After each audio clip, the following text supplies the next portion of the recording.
Welcome to Horror After Midnight. I'm your host, Casey, joined tonight by SaWGuy. As you already know, here to do Halloween 5. How's it going tonight, man? Ooh, doing good, man. I'm glad that we're talking about Halloween 5. The way they ended Halloween 4 in that cliffhanger, holy shit, right? Yeah, They came back pretty good with this one in part 5. Or, I mean, I hear the good, I hear the bad. This is one of those films you either love it or hate it, kind of like 4, right? yeah. 4, I love that one, but this one, not so much. I mean, I don't hate it, but I definitely don't love it. Hate it or love it. I mean, it was The Revenge of Michael Myers, part 5.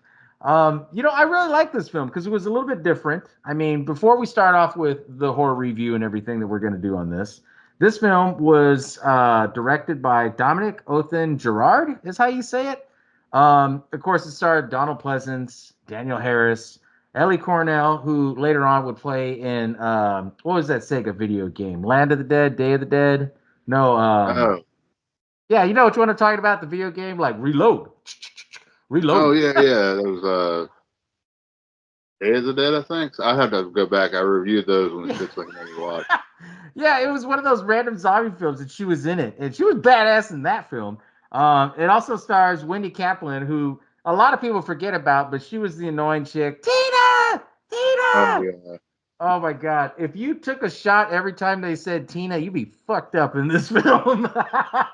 it gets annoying after a while. Yeah, Right? And the thing that makes this film even more special, and I'm kind of shocked at seeing this. After part 4 came out in 1988, that just blew it out of the water. That was gangbusters, right? This one yeah. was released October 13th, 1989.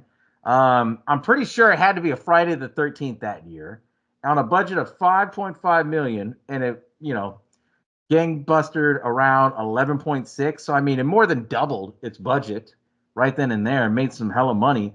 And it was released on a Friday the 13th, which is kind of shitty because like Friday the 13th is Jason. What the hell? Yeah, I didn't realize they did that. Neither did I until we started researching this. That's when I was like, oh wow. But let's go ahead and get started in the review on it. I mean, what'd you think of how they ended the cliffhanger on this on part 4, and then it leads into part 5? And because part 5 was a little weird in the beginning. What do you think? I really liked the end of part 4, but what was really weird in this one, they like replay the end of part 4 and then show you like basically how they throw in like some dynamite or something to blow up the thing he fell into, and then he goes for a swim down the fucking river. You know, it was weird cut on that. It really was because they show the ending of 4 where he has the 4 mask on, and then it shows he's getting shot like ugh, and then he falls down. He's got part 5 mask on, which we'll discuss in a sec about that. But I thought it was crazy because you see all the gravestones and everything, and he falls down. I would have thought like, how did they get close to not falling in, right? Yeah. I don't know how they didn't fall in. That's why I was like, what the fuck? And then the way he was swimming down the river, and then he falls into like this mountain man's house, which was fucking weird. Like, and he goes up to this mountain man, and then he's like, what the hell? And he just like grabs him by the throat and falls down. Like, what? Yeah, I and then mean, he just like nurses him back to health. yeah, and I don't know if you saw this or not, but I guess there's a new release found footage of this film that after he falls down, there's some dude named Dr. Death or something that comes in and does like a curse to wake him up. Huh? No, I never saw that. Yeah, it was a deleted scene for part 5. This film is old as fuck now, but Yeah. I want to say this footage came out like 5 or 6 years ago. I was researching it for this.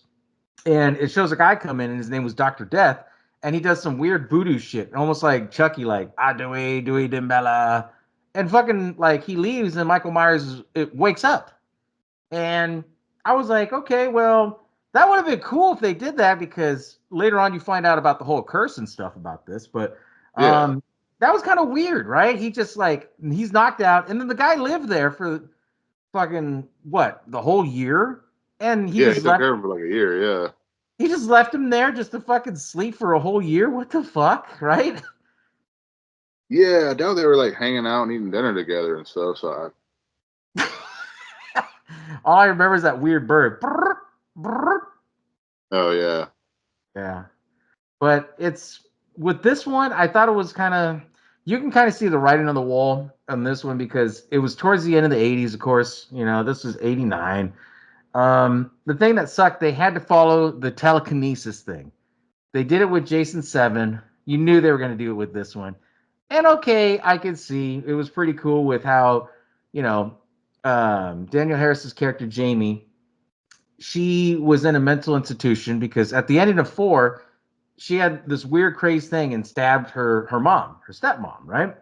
And she's like in this hospital, and you see that she wakes up because she sees that Michael Myers is awake, and this is a year after. Um, and she has this weird telekinesis where she sees it, and she can't scream, she can't speak, and then the nurse comes in, and the nurse Yeah. is kind of weird. Like, I mean, what'd you think of the nurse? The nurse was all right. She did an okay job, whatever. But like in the beginning, there you're talking about like Jamie's freaking out and having like a terrible like anxiety attack or whatever. And then the nurse asked, "Ken, do you want me to call your mom?" But I could have swore in the last one we found out her mom was dead. But who exactly was she calling? Yeah, I was thinking about that right now. Like, what the fuck? Are you serious? I got to go back and watch that because I didn't hear that part. I mean, all I heard was the nurse, Jamie, doctor, doctor. It was just over the top. It was kind of crazy. Yeah, Um, it was, and the thing that I loved about this scene is that they thought that she was like couldn't breathe, and I'm a medical nerd, so I kind of liked how they kind of played into that. And they're like, "Oh, we got to open a trach," and lo and behold, here comes Doctor Loomis. No, I shot him 6 times. No, and he knew what the fuck was going on. yeah. She was just having a really bad panic attack, is what it seemed like. Yeah, and it kind of set the tone. I really kind of liked how they built up on that, and I was like, okay, I could see that. And then it follows up the story about what happened in this whole movie. You don't see any of Jamie's step parents, but you do see Rachel, and you see Rachel come in like she sneaks in through the back door, or through the back window. They bring in their dog Max, and Rachel has a friend named Tina, and you're introduced to this character. She seems cool. She was pretty much a cool looking babe till you heard her talk. Yeah, And then they kind of went through and they were kind of doing the whole girly thing, kind of being annoying. And then I liked how Dr. Loomis was just a dick. He didn't give a shit. Like, what's going on in here? yeah. He's just very straightforward, wanting to find out what's going on because he knows Michael's coming. I'm guessing, and Jamie won't tell him anything. Uh, they bring in the damn dog, and that's not allowed either. Yeah, he knew what was going on the whole time and nobody listened to him. And you would think, like, after what fucking happened in part 4, you think they listened to him the year later, but they thought nothing of it. And as they're talking, someone throws a brick in the window and said, I can't remember what the note said. It said you're kill the boogeyman or kill you because you're the boogeyman's like niece or The something stupid. evil, I think it said the evil child must die. Yeah, some weird shit like that. Like, what? And of course, Rachel, she's a year older. Um, the actor alone, like you could tell she developed from like this teeny bopper into like a young woman. Because now Yeah, she's yeah, more she like did. level headed. Yeah, she did. I mean, it was just like night and day within a year. Like, I don't know how old she was when she was doing this film, but it was night and day difference. Like, you could tell that, she changed, like, changed her look or whatever. I kind Yeah, of yeah, like, that's what I was thinking because Rachel was looking really good in this movie, and then they just fucking kill her. Like yeah. I mean, and there was see, so much potential there. oh my God. And see, that's what sucked too, because she was in the film like maybe 15, 20 minutes. Because after that, she goes home, she goes to shower. Jamie, like, she has this weird thing, like this whole like telekinesis. And like she's telling Dr. Loomis, like, hey, call the house, call the house, call the house. And then, like, like a typical horror film, like, get out of the house. There's somebody in there. Michael was there Yeah, the whole time. And then I didn't like how they did the comedic approach. They had these two annoying cops, and they had like these annoying music with it. Woo! Like they were two clowns or whatever. yeah, And the dog got out. She comes back. She's like, "Oh, I'm so embarrassed." She goes back into the house, like after showering and shit, plays a record, and then she goes one of the rooms or somewhere, and then all of a sudden Michael comes out and just stabs the fuck out of her. Yeah. It just like you went through all of that in part 4 just to get stabbed with a fucking, I can't remember if it was a knife or a pair of scissors.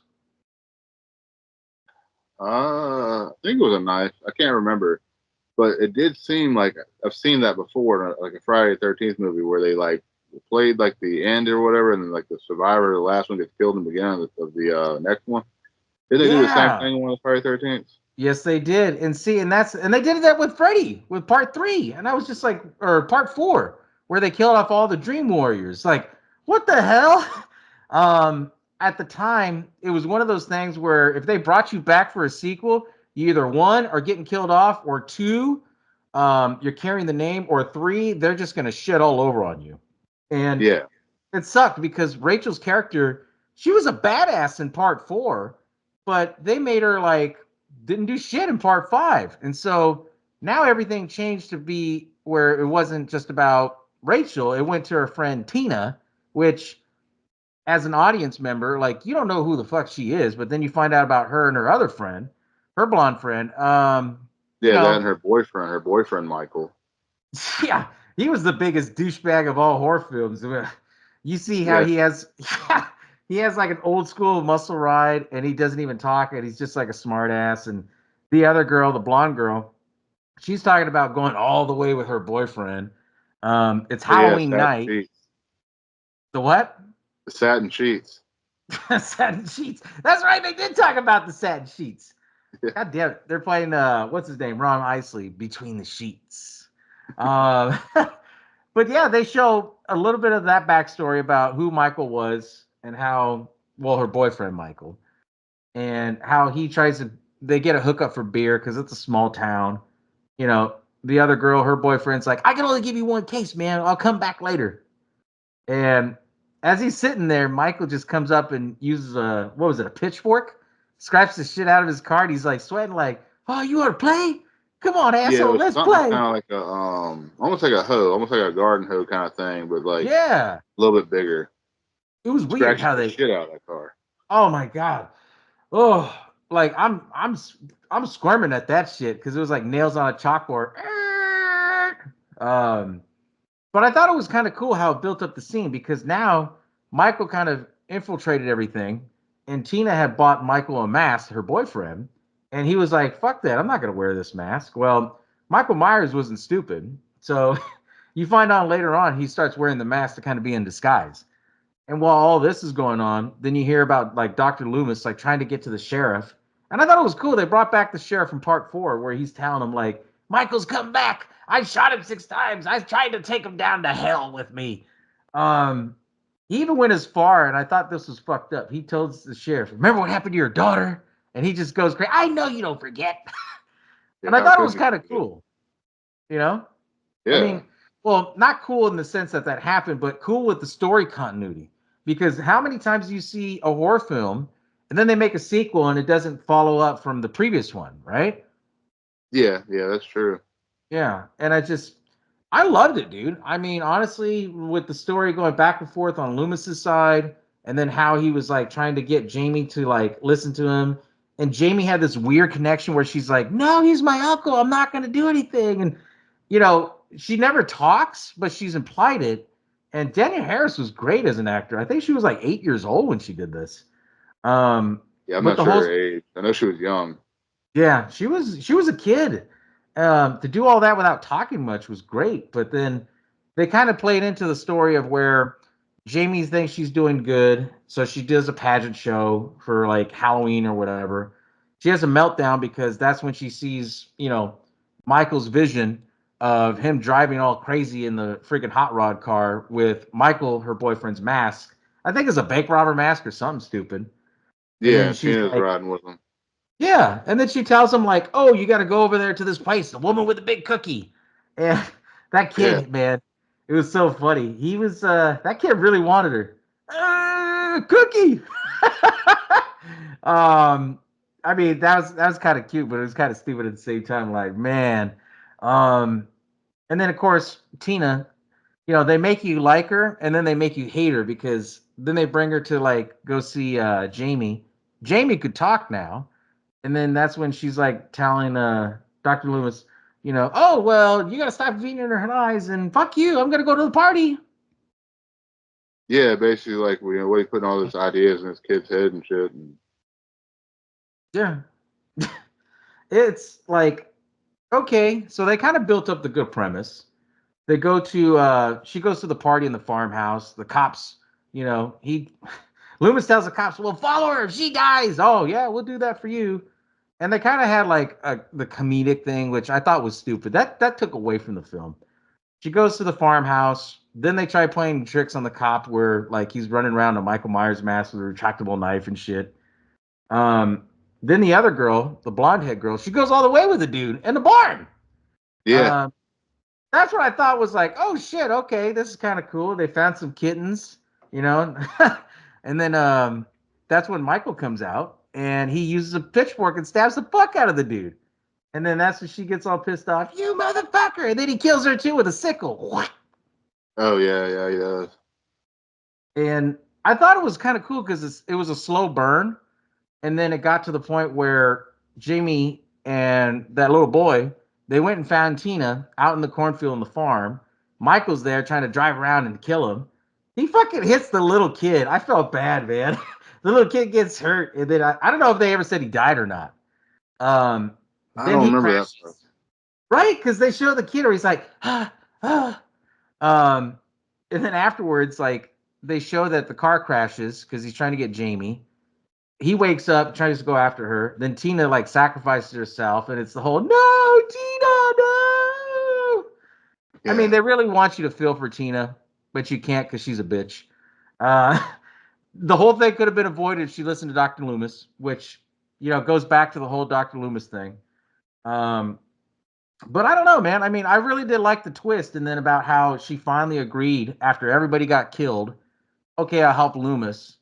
And, I know I'm talking on for a while, but they basically set up a trap to bring Michael Myers back to the house. And all the cops are there, little by little, are getting killed off. They try to use Jamie as a bait. And eventually they show, Loomis, he traps Michael into that chain link netting. And then he yeah, beats the yeah. It's shit like a out of him. fishing netting with like a chain and everything, pretty heavy duty, and starts like shooting them with fucking tranquilizers and shit. Yeah.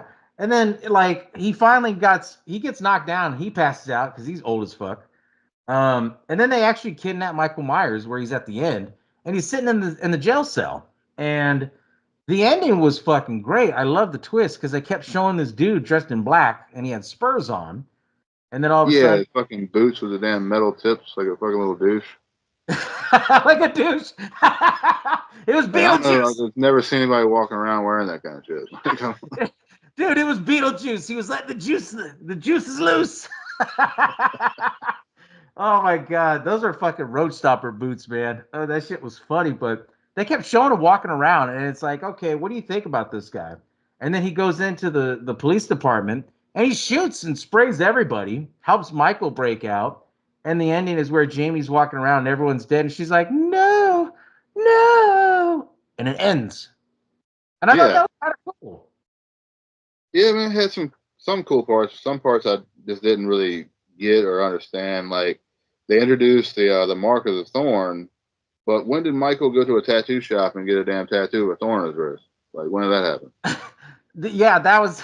I didn't get that part either because they did show that when he was waking up in the beginning, and it was like, what the fuck is that tattoo on him? And not only that, where the fuck is the burn marks?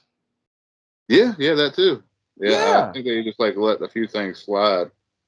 And then also with this one, with the music or the score, like it just didn't, it was nowhere Oh, near like the previous films. it had a weird '90s like boom, like they had to do a bend of the sound, and then dun dun dun dun dun dun dun dun boom, like that kind of thing. Like, what the fuck is that? Yeah, I just didn't like that at all. And then like what you were just talking about when the guy goes in and kills the cops or whatever. Why isn't in these movies they never show cops actually getting killed? Oh shit! That's a good point. They didn't show that. It was implied because you hear all the voices like ugh, oh, ugh. Yeah, and you hear the gun going off, but you don't actually see anybody getting killed. Just Yeah. like in I think it was part four also, where he goes in and he kills the entire everyone at the police station, but you don't see it happening. Yeah. See, and I was thinking about, is that the same police station too that he killed everybody? Yeah, same one, same town, Holy so it's gotta be the shit. same one. Yeah, it Yeah. just So seems like there might have been some kind of other outside agenda. Maybe like was this the same time period that NWA came out? Maybe. I don't know. I mean, that does make sense because, yeah, they didn't want to show police violence. I can kind of see that. I mean, yeah, I'd never even thought about that, dude. Like, I'm mind blown at that right now thinking because they Yeah, but implied a lot of it, but they don't show it. yeah, they don't show it at all. I mean, you know what's going on, but it's all implied.